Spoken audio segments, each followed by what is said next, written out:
Thank you very much, Deputy Chairman, sir. I understand 24 speakers have contributed to this debate. It's a major step in reforming the insurance sector. There are 3 acts which are being amended so that there is an alignment and also the policyholders' interests and safeguards are kept top of our mind. So before I go into the specific step that we are taking, just want to recall that the Insurance Act of 1938 had seen several amendments before today. 12 times before 2015, I could say before 2014, the Act has been amended, but inclusive of the last amendment, if we look at the major milestones which are important for us to recall, I find in 1939 itself, early amendments were brought in just so that it is consistent. And several, year after year, 39, 40, 41, 46, 48 amendments had happened. And in the year 1950, reduction of agents' commission as a major milestone was brought through. Honourable Minister, just for a second. Honourable members, the discussion on the Sabka Bima Sabki Raksha Amendment of Insurance Laws Bill 2025 is underway. If the House agrees, we may sit beyond 6 p.m. up to the disposal of the bill. Do I have the leave of the House to extend the sitting beyond 6 p.m.? Okay. Honourable Minister. So, allowing FDI into insurance sector, sir, was even envisaged in 1999 when, for the first time, entry of private players in the insurance sector was allowed with FDI opened with a limit of 26%. Post that in 2015, we had the maximum foreign investment cap was raised to 49% from 26. So 1999 it went to 26, 2015 it went to 49, and in 2021 it touched 74%. Now we are coming up with FDI 100%. So similarly, the LIC Act gave several amendments, again 8 times before 2014 the LIC Act has been amended. In 1981, explicit powers were given to the central government to make rules regarding service conditions of all classes of LIC employees and agents. I would say that was one, and later in 2012, paid up equity capital of LIC was determined at 100 crores. But subsequently, LIC has gone for IPO, which is something which all of us know of. And since the regulator-related IRDA Act, sir, establishment happened in 1999, but in 2015 there was an amendment to align it with the Insurance Act, and also subsequently one more in 2019. So these 3 acts which we are trying to amend today have already seen amendments at different time periods. So since coming to power in 2014, our government has actually made significant changes in the insurance sector. Because if the country's development has to be achieved, we need greater insurance cover for our people, for our businesses, and also for our health, and also for majorly for agriculture and so on. Keeping that in mind, in 2017, our government brought in the insurance ombudsman rules, and that was to provide a fast and cost-effective channel for resolving grievances of policyholders. Today, IRDAI has established an extensive framework for protection of policyholders.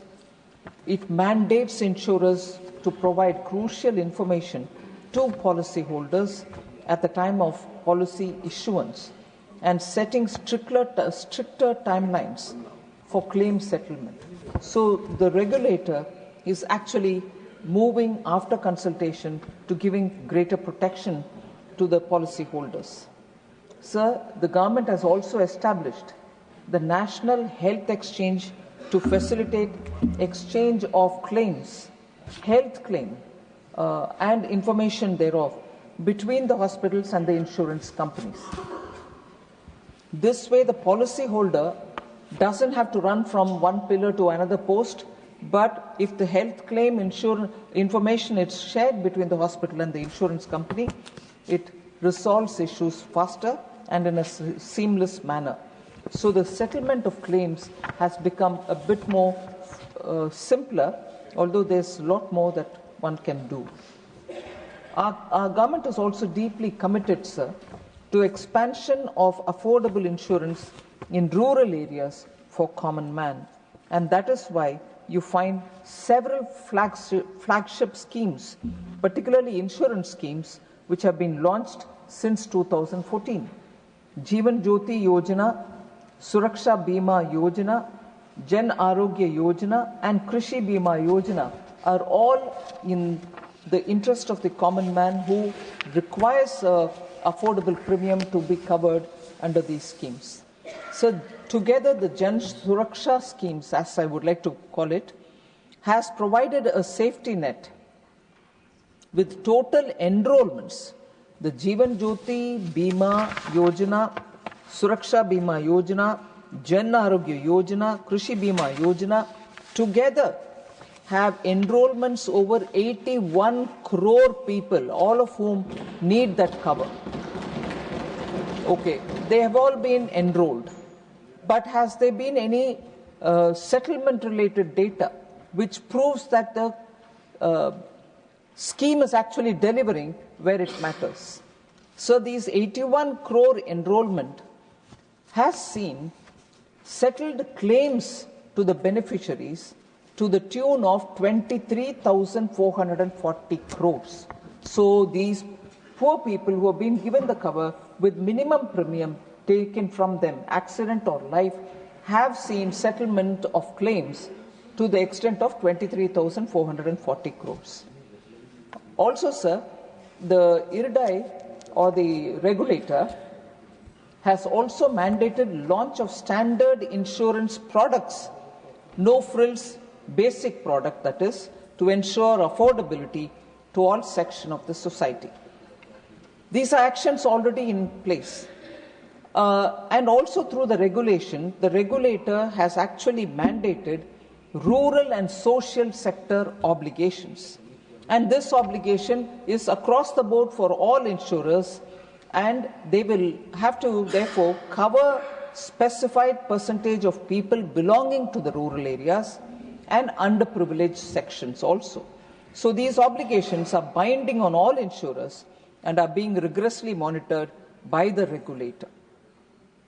Also, a very interesting initiative which the Honorable Prime Minister Modi had taken was to bring in more women as insurance policy agents. That is, they are called Bima Sakhi. And it was launched by the Prime Minister in December 2024. Under this initiative, sir, I'm so happy to say this, close to 2.20 lakh women have been trained and deployed as insurance agents, earning a meaningful livelihood for themselves. They are increasingly contributing insurance coverage by taking insurance products to every household, especially reaching women in the households who are often left out of protection net of various insurance schemes. Another priority of the government, sir, has been to strengthen the public sector insurance companies so that they can meet the insurance needs of citizens effectively. Listing of LIC, GSE Re, that is reinsurance, and New India Assurance has been a step in this direction.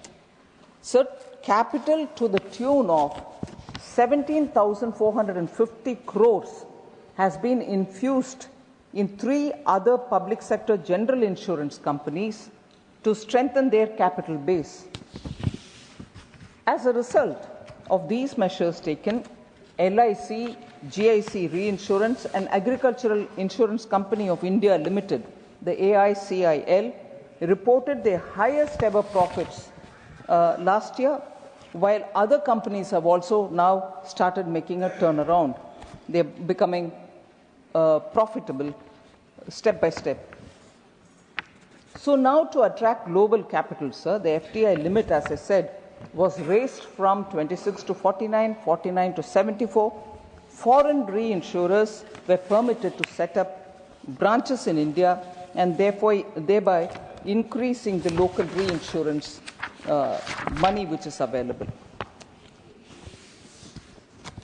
FDI limit for insurance intermediaries was raised to 100% in 2019, which was one major step taken to enable them to provide better advisory services to citizens also.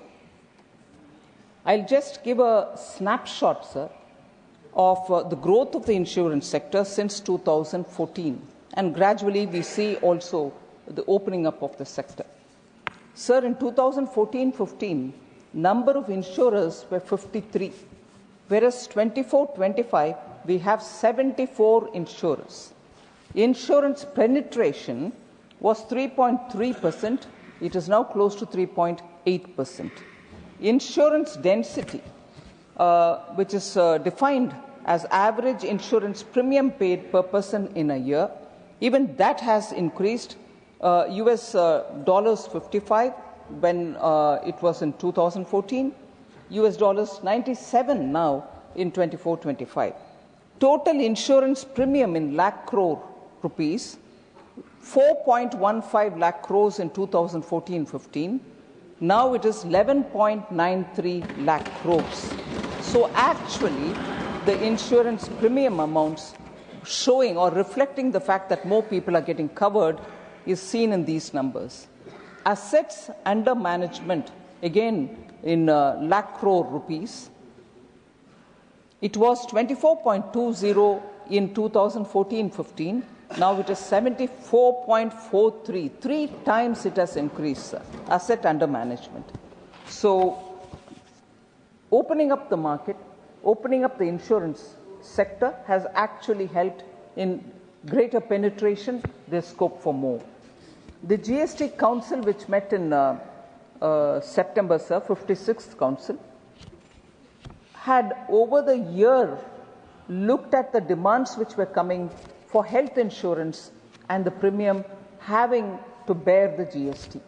So there is now, after this 56th GST Council meeting, there is now 0 rate for GST, which has been brought down from 18%. So earlier it was 18%, now it is 0 on all individual life insurance policies and individual health insurance policies to make them more affordable to the common man. Then this nil GST on individual health and life insurance is a very big tax relief that directly reduces the costs of premiums of policy holders and encouraging more people to join in the insurance schemes. So there was a major initiative taken, Aapki Poonji Aapka Adhikar, your money, your right, which saw that many unclaimed deposits or shareholders' money or insurance policy money which was lying unclaimed, we took it upon ourselves to run a campaign across every district of the country. The last which I can say, 500 districts have been covered. We held camps since October 15th, the camps are being held, and many public representatives and district administrators have participated in this. The camps have been very, very useful for the people who are legitimate claimants who have not till now benefited, who didn't know how to go about claiming it, if they knew that there was a money which they can claim, and so on. The insurance regulator also, through the Bima Bharosa, has empowered citizens to trace their unclaimed policies or insurance claims which are lying without them claiming it. So even within the first 2 months, sir, of this campaign, we were able to distribute 2,000 crores to those people who till then didn't know where to go and claim. Public rightful ownership has been recognized and the monies have been given to them. This campaign will continue. I request each one of the honorable members to please talk to people in your respective constituencies and in the states to make people aware that probably they also have something to claim and which are lying unclaimed. We will be more than happy to work to trace it all back and put it together to give the money back to the people. This is something on which the Prime Minister has been closely monitoring, saying, are you giving the money back to those legitimate claims? It is the right of those people to get it, but it has to reach them. So I would think it is important for us to, all of us, help people who need to get this money. So this present bill is brought with an intention to give further boost to the insurance sector, as I said at the beginning.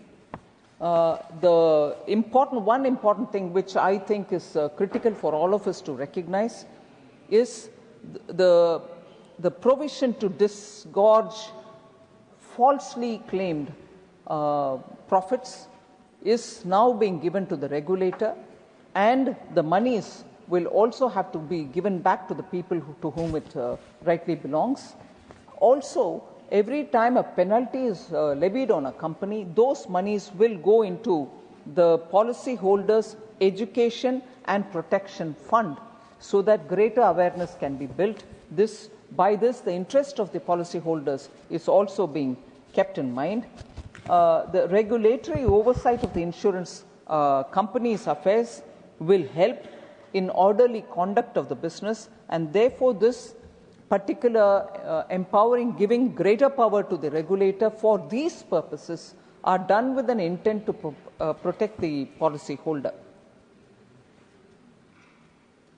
Also, when in this bill we are introducing one-time registration for insurance intermediaries, this would ensure uninterrupted services being provided to the citizens. It will promote ease of doing business for service providers and reduces regulatory delays and administrative compliance burden for intermediaries. So, sir, I'm just highlighting the features which are in this bill, and immediately after that I'll take up specific request for clarification by members or questions that they have asked. I'll come to that in a minute. So our country needs further capital infusion into the insurance sector. So the question then arises, what has happened after increasing it to 26% first, then to 49%, and then to 74%? Haven't they given you the expected result? Yes, they have given. And they are also giving that story which is opening up that there is need for more. And therefore, we have to increase the cap. The proposal in this particular amendment of removing the upper cap on FDI in the insurance sector will be a seriously big enabler in ensuring Sabka Bima, Sabki Raksha. I'll just give you the number of insurance companies which are each under different levels of FDI which they have brought in. So less than 26% FDI are with 10 companies who are operating in India. 26% to 49%, there are 23 companies, insurance companies. Between 49 and 74%, there are 3 insurance companies, and 74% is with 4 companies. So there is scope for more, and this will enable global insurance by this amendment that we are seeking to bring. Global insurers will now see that the market is further opening up, and they will be able to bring in substantial capital directly and attract more insurance companies into India. So the problem has also been not just opening up or raising the cap. Many companies do not find partners in India who are willing to, join with them and do because of various reasons. So even though there are interest shown, money to come in, technology to come in, better products to be brought in into the country, sometimes those don't come because there are not enough joint venture partners which they can search and get into action. So now with this, they will be able to come, abide by Indian laws and set up their own business even if they are unable to get a partner. So what does this do to the policyholder or to customers who want to, consumers who want to go into the insurance market or who want to have them covered, who want their businesses covered? What it does is, sir, greater competition. Naturally, the premiums will have to come down. The classic example we also see, not comparing apples with apples, but solar energy, sir, at one point in time in India used to be per unit 14 rupees 50 paise, 14 rupees 75 paise. Today it's come down to 2. Greater the competition, better the benefit for the policyholder or a new person who wants to take an insurance. The rate of the premiums come down when there is good competition in the market. So these are reasons why we want to have greater FDI participation. We are also standardizing the regulation making process by this very amendment that is being brought in, by introducing standard operating procedures for regulation making and the mandatory public consultation. This will be of importance for members to hear, and a mandatory public consultation on all regulations by the regulator to ensure that the process is consultative and transparent. So, as per the current provisions, intermediary licenses are directly cancelled straight away when found violative of the law. But many of them are probably not intentionally violative. Sometimes oversight reasons also happen. So by straight cancelling it, the process for them to come back becomes very difficult. So we are introducing suspension of intermediary license instead of direct cancellation. And we provide them time for compliance and allow them an opportunity to strategize and streamline their operations during the period of suspension. So this is a progressive step towards having people do their business without the fear of getting cancelled at the drop of a hat, I would say. Provisions for merger of a non-insurance company with an insurance company would promote a simplified corporate structure. Now, even if they are not too different, there are instances in India where the holding company is whose business it is only to run insurance business, also has a subsidiary who's doing only insurance business. We are now today not able to, under the existing scheme of things, they are not able to merge one with the other, the parent company and the subsidiary.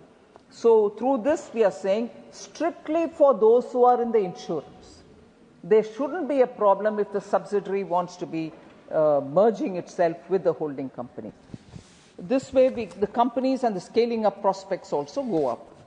Sir, the legal requirement to seek prior approval of the regulator for transfer of share capital has been raised from 1% to 5%, essentially for ease of doing business. There are times when people move just 1% of the share, they have to seek prior permission. It becomes very cumbersome. So we have said, yes, you will have to come for prior permission, but only if 5% of the shares have to be transferred. So this is clearly for ease of doing business.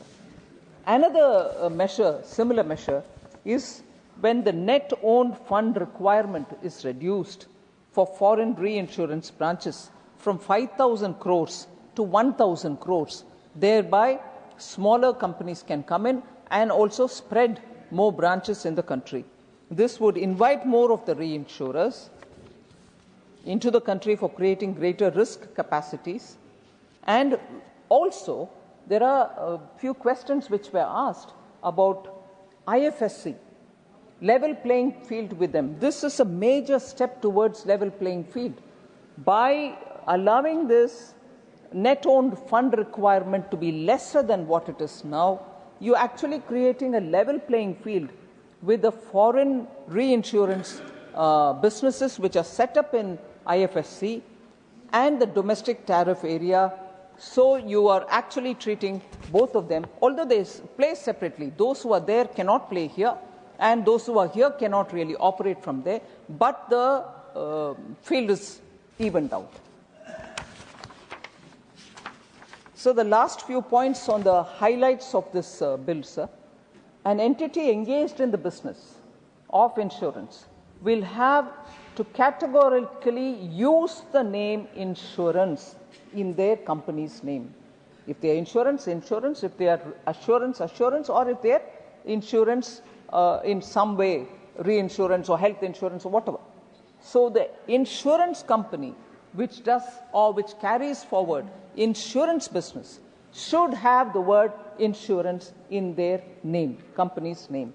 So even the intermediaries will have to have the necessary change to indicate that the nature of business or service that they are providing, so that there is no ambivalence or doubt in the mind of people saying are they insurance, are they not? So that structure is being cleared. We've also very clearly said, sir, and this is very important, periodically the central government, in exceptional circumstances, by notification, apply with modifications or exempt totally the insurance intermediaries operating in special economic zones, including IFSA, from the provisions of Insurance Act. This will only be done in exceptional circumstances and for those who are in the special economic zone, not to be doing business in this country, but in those special economic zone and serve their clients elsewhere. So that is very strictly confined to that. So we are also providing, this is a very important point, sir. There have been voices saying, will LIC be diluted? Will their stature be undermined? We are providing greater autonomy to LIC so that they can open zonal offices wherever they want, because aligning compliance for its foreign offices can be done there according to that land's rule. But here, they don't need to come to the government to seek permission each time. Even a zonal office has to be opened. No, you have the right, you please go ahead. So that way, business decisions will be expedited instead of spending time seeking permission. So I've already mentioned about the disgorging of wrongful gains from insurers and intermediaries. Sir, the maximum limit of penalty on insurers for default in complying with or acting in accordance or acting in contravention of Insurance Act, the regulator has proposed that there should be an increase in the penalty amount. It is currently 1 crore, it will be increased to 10 crores. And now the insurance intermediaries also will be treated equal to the insurance company itself. Earlier there was a disparity. Intermediaries had one rate, insurance companies had different. Now both of them are being levied at the higher level, which is 10 crores, both insurance companies and the intermediaries. So this, I think, summarizes the main features of the bill that we have proposed here. Members have asked a few questions.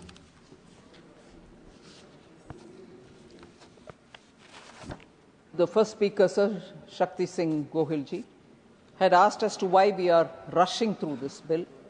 We are absolutely not rushing through this bill. Even as of 26th November 2024, we have written to the states and all union territories with a clear invitation to provide comments and also suggestions. And this was a very structured, documented, intergovernmental consultation, not just an afterthought.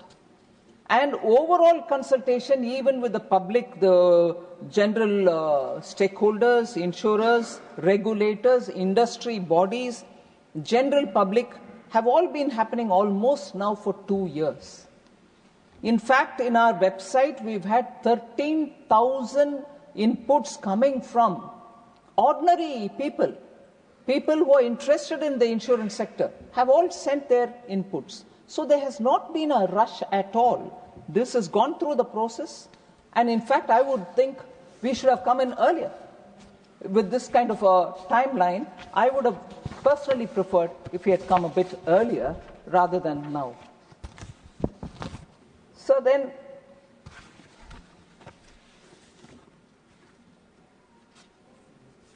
will these amendments result in an adverse effect on employment? Was a concern raised.